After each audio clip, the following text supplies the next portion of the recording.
Lies of P is a fantastic Souls-like that is original in its own way.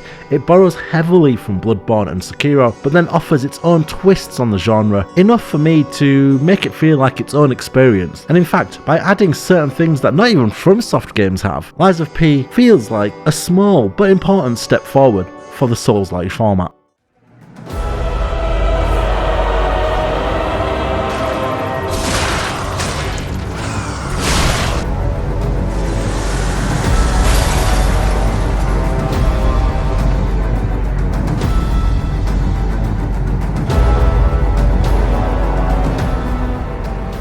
Before I delve further into that, I just want to ask a simple question for you to answer in the comments, and that is, do you feel that if Lies of P had been made by From Software, it would actually have a higher Metacritic score than it currently does, sitting at a low, which for me I think it's low, a low 80 on Metacritic. If it was made by FromSoft, do you think that score would be higher? I feel it most definitely would be. I'd love to hear your thoughts. Okay, so let's go back to the evolution. For me, this can be broken down into two key aspects. One is theme and world building, and the other would be character building. Now, there's one aspect of Souls games that always frustrated me, was the almost necessity for there to be a massively obtuse storyline, one that basically made no sense or could have been written by the Riddler. Now, Lies of P forgoes such mysterious storytelling by giving us a story that is very much tied into the fabric of the world, and that actually just creates an experience that is more cohesive. It feels like you are part of something, rather than simply going from one beautiful vista to another, from one boss battle to another boss battle. It feels like you are part of something greater. And this also extends to the side quests. Every single side quest made some sense. Well, I mean, compared to what you normally get in these type of games. And that in turn made me more attached to the characters in the side quests. This is a small or minor evolution to some, but when you've played God knows how many Souls-likes in your life, it's nice to see it reach this point, because sometimes it felt like to be a Souls-like you had to have all the negatives of the format, and that doesn't really feel like it's the case in Lies of P. Moving on to the second evolution in Lies of P, and that is for me the build system and the Fable Art system, which combine to create a kind of character build system that does feel very bespoke to Lies of P. Now, both those systems actually feed into a faster, more aggressive combat style, and that is exactly the type of games I love. If you were to offer me the combat of Sekiro, Bloodborne or Lies of P versus the combat of, say, Elden Ring or Dark Souls, I'm choosing the former every single time. And one thing I really liked about the P-Organ system was the way that it rewards exploration or taking on boss fights that are optional or mini-boss fights. Those of course give you quartz, and quartz can be fed into the P-Organ to level your character up in specific departments.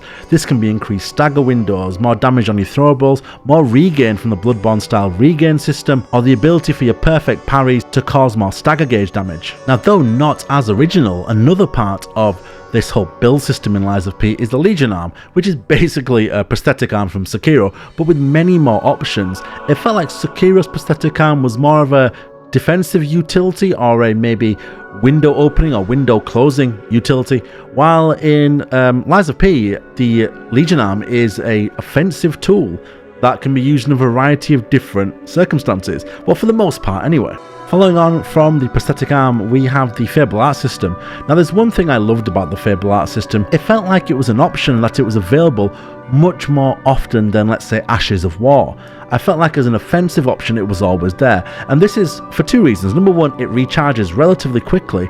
Number two, there's a large amount of consumables that refill different, whether it's your Fable Arts bar, your health bar, or your prosthetic arm, and that allows you to be more aggressive with your abilities. Sometimes, and maybe this is a me problem, I would feel trapped into saving or hoarding my mana, energy, prosthetic energy, whatever you want to call it, and not using it as often. That isn't the case in Lies of P. They're very generous with consumables. You can also buy the consumables, and the result is a much more front foot forward type of action, especially with your Fable Arts, which do really good damage. And the result of these minor tweaks to the Souls-like formula is a game that is fast-paced, front foot forward, in a world that is captivating and engrossing, and with a story that's genuinely interesting, with characters that have motivations that are not hidden behind layers beyond layers of mythical text. So on to the other positives then, and it's your usual suspects. Excellent level design, everything's interconnected, the shortcuts are just the right distance apart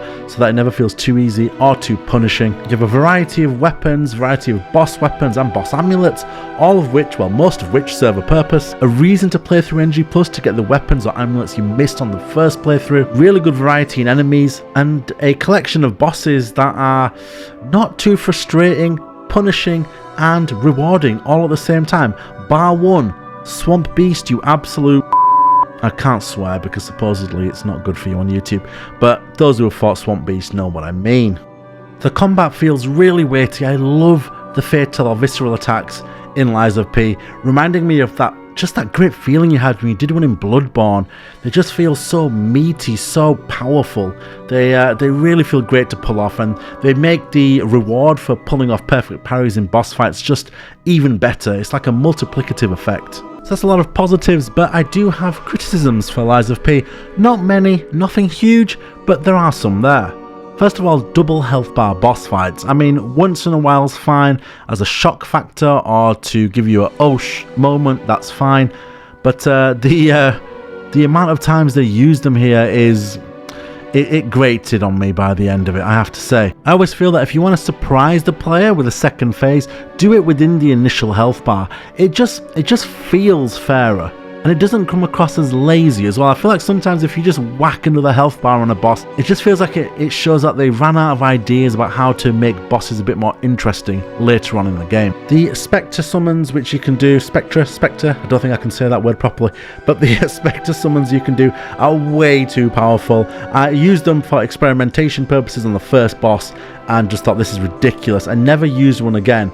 Well, apart from for the Swamp Thing boss, but don't tell anybody. But they are ridiculously strong. I don't mind that they're in the game because I feel like the average player needs to be given a window into these type of games, and if you just gatekeep them out of it, you're never going to get new people coming to the genre, and ultimately that isn't good for the genre. One thing I will say is I'm delighted that they didn't balance bosses around the Spectre summons. That is one huge gripe I have with Elden Ring further on in the game.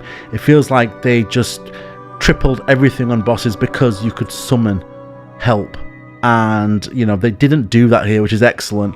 If people want to make it easy for themselves, let people make it easier for themselves. If you want a challenge, go have a challenge, go have at it.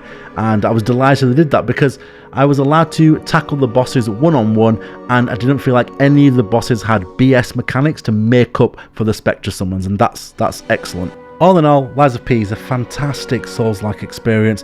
I loved the game. I cannot wait to go back and finish it on NG+, get more weapons, get more gear, and fight everything all over again. Apart from Swamp Thing. F you, Swamp Thing. I wasn't sure if a small company like Neowitz could pull this off, but they've pulled it off and then some. I feel like if another certain company had made this game, it would be receiving praise out the wazoo. As it is, it seems like people are finding it easy to knock on Lies of P, but I really don't feel like there is anything too much to criticise here. Overall, I'm feeling a strong 8 for Lies of P. The written reviews on the website, pastorcontroller.com, link is in the description. Again, usual stuff guys, like, subscribe, yada yada if you enjoyed the video. I'm going to be reviewing a ton of stuff going forward. On the website we review anime, movies, and on the YouTube we just review video games for now, until YouTube stops copyright striking everything. Thank you so much everybody, take care, look after yourselves, and please leave a comment below about the review, about the question we asked at the start regarding if this would get a higher score if it was a FromSoft game. Let me know what you think. Take care, peace out.